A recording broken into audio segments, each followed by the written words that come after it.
All right, my peeps, welcome back. First things first, all I'm going to do now is I'm just going to do that point. And you know when I point, you know what I'm doing. I've already mentioned it several times before, so make sure you do that, please. That's very important. Feedback, community, response, all that, that's very important. Okay, so boom, you've taken the inventory, you've scored it, you've got your top ants, you've prioritized it. Some of you may have questions about, hey, how do I do this? How do I? That's okay. Send me an email or continue to watch this video, and we'll explain that. Let's say you didn't have you couldn't figure out your secondaries. Don't worry about it. The main one we want is to look at that primary. That primary automatic negative thought, sorry. That is the one that is really what we're focusing on. You know, as my cousins in New York say, forget about it. Forget about the other ones for right now, okay? We'll come back to those later. But for now, let's take a look at that. So what do we do with them? How do we, now that I've got it down on paper and I know that this particular one is the one, as we mentioned before, it's really about being aware when you use it. There's words associated to those. There's feelings that are associated. There's a thought that's associated. Like, for instance, let's say that you were jumping to conclusions. Let's say that was your main ant, and you said, and that one is basically saying that you're thinking, you already know what the other person is feeling without even asking or not even finding out if it's true or not. You automatically assume that's what they're thinking. And that's an ant, matter of way, unless you go and say, hey, you know what? Can you tell me, I may have this misconception, but I may have taken something the wrong way. See, now you're confronting your ant. And you say, well, no, that's not true. This is what I blah, blah, blah. This is what I thought. And you're like, oh, good, I asked. But the point is, when you don't ask and you assume and you get mad at that person for no reason that may be false, things get out of hand a little bit. So that's what that jumping to conclusion is like. So you're saying, okay, I kind of created the scene. How do I change that scene for the next time? Because remember, you can't take back your thoughts, feelings, and your actions. They're connected. You already carried them through. But remember, you're always thinking ahead. You're always thinking the next time. And you'll get faster and faster and faster. Eventually, you won't act it out. You'll just think, wow, yeah, that didn't work out good that time. You know what? I'm thinking to stop though, but I don't want to act it out. What do I do? And you think to yourself, for instance, I think so-and-so is mad at me. Right? And this is what you're thinking. And all of a sudden, you're not going to that person and asking them if they are. You're just jumping now. You're jumping to conclusions, right? So you go back and you say, and you think in your head, it's like, okay, you could refute that with, well, I don't know if he's really mad at me because I didn't ask him. Boom. It's complete opposite. So all of a sudden, you're going to say, oh, so maybe I should go and ask him or her or whoever it is that you think they're mad at you because for some body language or something cued you or triggered something that you think they're mad at you for some reason. And that's the key.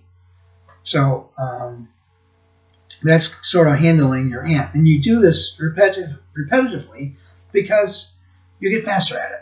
Every time you do it, you just get faster at it. So that's the key. That's what you have to do is keep at it, keep practicing. And eventually, this whole super dialogue just goes, what happens if he doesn't like me and then he's mad at me and you know what? And because he's mad at me, I'm not good at anything else. And by the way, and because I'm not good at anything else, I always magnify the negative details. You're in an ant cycle. So rather than saying, you know what, handle the ant. You know what, I don't know if he's mad at me. Maybe he has something going on in his life. I might go ask him later, or her, or your uncle, whoever it is, your mother, your father, your brother, whoever it is. Doesn't matter. The key thing is recognizing that you're in it and that you're going to refute it either before you act, because if once you get good at it, you won't even have to act it out. All this stuff is going in your head and no one sees it but you. So that'll get easier and less exhausting rather than trying to get caught in this cycle of ants. Okay? So we're looking at jumping to conclusion ant and on your form. So again, we're going to look at, you're going to keep track of that. You're going to see, you don't have to count how many times you can. I don't know if that's, whatever works for you. If you're in the middle, you're at a movie and all of a sudden it pops in. You're not going to stand up and scream out, "Oh, I found my ant." Because people go look at you like you're crazy, right? So the whole idea is like, okay, I'm thinking about this ant now. You know what, ant, this is not a good time right now. Boom. You've acknowledged it. You're just like, "Oh my God, I got this ant. Oh my God, this stupid ant," and you're getting you're energizing it. You're giving it power, and that's what you don't want to do. Acknowledging is just saying, okay, I know you're present, but you're not it's not taking over. Okay, so that's the key. That's what you want to remember, is that it's not taking over. Okay. Now, once you've gone through that, next week we're going to look at how to really look the secondary ants and how they play into effect. But I'll give a little touch on this week. Is that so? Your primary ant is the one that's always on the radar. It's always looking for whatever to cause chaos and destruction and just not good results, or or outcomes. And then your secondaries just follow along. They just go along for the ride.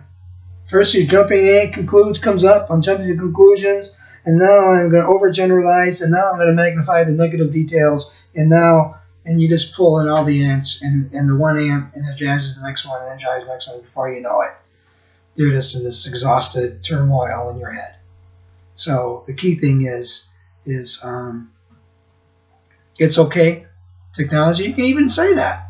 Thanks for sharing. It's all right. I got your back. Something that it believes that will go down. You will know. You'll feel it in your stomach.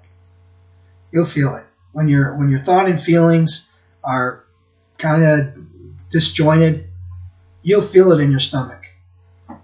It's sort of your gut whisperer. That's the subconscious letting you know, hey, you might not want to follow this path because it will, lead you to a not so happy place. So, either we're avoiding pain or we're trying to get pleasure. Normally, most of us try to avoid pain, which kind of push us in the pleasure side. So, be careful with that and keep refuting, because as you get better at it, and better at it, and better at it, it's so quick, man. You'll get it like that. It will be so quick, and no one will even know what's happening other than you in your head. And you'll feel better about it because you didn't create it, because it's hard. Once you create a behavior and you've involved other people, other things, it's hard to uncreate. I read a psychology, a book on positive psychology, and it meant they studied that it takes, for one negative reaction, right? One negative reaction, it takes at least 5 positives to counter that one negative. 5 positive actions. That's a lot of work. So, just prevent it in the first place. You don't have to worry about doing 5. Or, at least that's the theory in the book. So I think that the idea behind here is to take control of them. And so that way you're not losing control and just creating chaos. So eventually, in time, you will get really good at it. And I think that all of you are on the right track. And again, let's discuss a little bit about the conscious and subconscious. Now, the way I look at it is a little differently than most people. I look at if you were to draw a circle, right? I would look at that. I look at the brain and the mind separate. I look at the physical component of the brain itself, of the outer casing and all the chemical responses and neural responses that are happening inside the brain, the electrical connections, the And so I look at it differently. To me, the mind is the actual thinking part of it, and then pure thought is the energy that's created. To me, that's what I call energy units. So that's what we're going to look at eventually in the next video. We're going to go a little bit more in depth on that. But right now, the ants come up from the subconscious and they plant themselves in the conscious, and they're just waiting for a trigger. They're waiting for something to happen. They're always on the prowl. If their number, the intensity number that you've given it, remains high, now every time that you acknowledge it, the number starts to go down. You see, because you're de-energizing the energy behind it by acknowledging it more and more and more. And eventually it takes a minimal amount of acknowledgement as the energy level in that ant goes down. Okay, so we're de-energizing the ant so we can give you more clarity in thought units or pure thought, so you can go and do your daily thing without these interfering so much. So the key thing is looking at that, looking at how that ant is affecting you.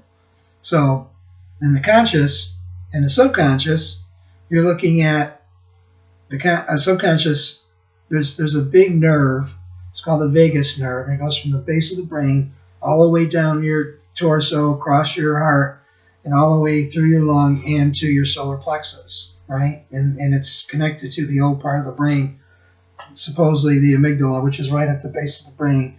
And so whenever you get that fight or flight response, that's what you get in your solar plexus. That nerve goes straight down there. And that's a key. That's a key indicator saying, hey, wait, no, I better back up a little bit. And when you're on the right track, that butterfly feeling, as most people call it, the butterflies start to land. And they start to like relax, and they're hanging on branches rather than flying around like crazy. So that's when you start controlling, not even controlling, but acknowledging your automatic negative thought, whatever your primary one is, that's what happens. That's what you're doing. So next exercise, I'm actually going to show you, you're going to have a form that you're going to download, and you're going to insert some things in there. It's a copy, basically what I'm talking about. It takes life energy, actually thought units, and diverting your ants to the energy, your thought units instead, rather than the ants taking it and draining you a little bit. Maybe sometimes a lot of it if you have too many ants activated. So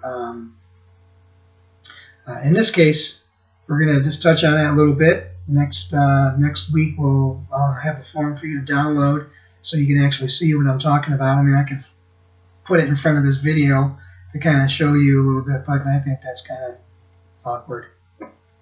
So I don't know if you can actually see. I might try it next week. I don't know. We'll see what happens. Maybe before you actually download it, I'll throw it in there and see if you can see what I'm talking about between how the ants come up to the surface and are always on the lookout. So we want to keep them down there. We want to basically we don't want to squash them or suppress them or push them down, right? Because you're giving them a lot of more energy than they deserve. It's like Newton's fourth law. It says for every action we have an opposite equal reaction. So if you're trying to push it down hard, say your negative ant, it's going to try to push hard back at you just as hard. So rather than going like this and trying, oh my God, I got really this is taking a lot of work, you're just going to say, thank you very much. That's it. That's all you're going to do. So anyhow, look for the next week video.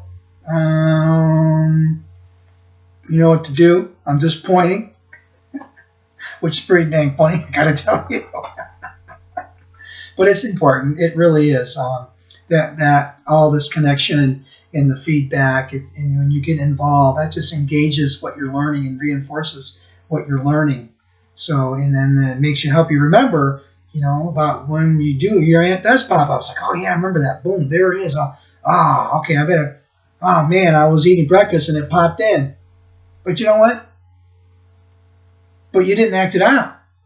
See, that's a good sign that you just caught it earlier, and you'll catch it earlier. If you're looking at a time scale, for instance, where you're born in present time, or where you're at, boom, you're going to say every time you catch your ant, it gets further and further and further, faster and faster and faster. Eventually, it'll become the score will be so low, your energy level will be so low, you're going to thank yourself. So, all right, next week, do your exercises, catch your ant, and I'll catch you later.